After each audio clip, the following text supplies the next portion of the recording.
ಇನ್ನು ಇವತ್ತು ಕಲಾವಿದರ ಸಂಘದಲ್ಲಿ ನಡೀತಾ ಇರುವಂತಹ ಒಂದು ಪೂಜೆ, ಇದರಲ್ಲಿ ಹಿರಿಯ ನಟ ನಟಿಯರೆಲ್ಲರೂ ಕೂಡ ಭಾಗಿಯಾಗಿದ್ರು. ಮಾಜಿ ಸಂಸದೆ ಸುಮಲತಾ ಅವರು ಕೂಡ ಭಾಗಿಯಾದರು. ಮುಂದಿನ ದಿನಗಳಲ್ಲಿ ಎಲ್ರಿಗೂ ಕೂಡ ಒಳ್ಳೆಯದಾಗಬೇಕು, ದರ್ಶನ್ಗಾಗಿ ಇಲ್ಲಿ ಪೂಜೆ ಮಾಡಬೇಕು ಅಂತ ಏನಿಲ್ಲ, ಅವರ ಅಭಿಮಾನಿಗಳು ಸಂಬಂಧಿಕರು ಅವರು ಯಾವಾಗಲೂ ಕೂಡ ಪೂಜೆ ಮಾಡ್ತಾನೆ ಇರ್ತಾರೆ ಅಂತ ಹೇಳಿ ತಮ್ಮ ಅಭಿಪ್ರಾಯವನ್ನು ಹಂಚಿಕೊಂಡ್ರು.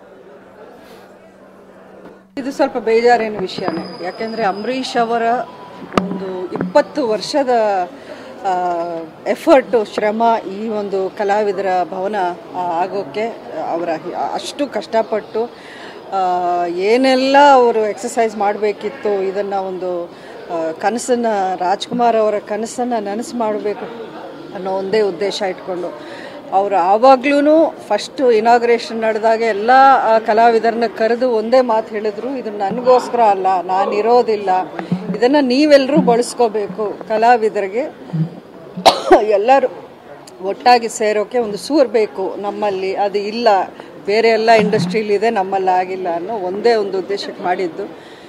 ಉಳಿದಿದ್ದು ಅವ್ರಿಗೆಲ್ಲರಿಗೂ ಬಿಟ್ಟಿದ್ದು.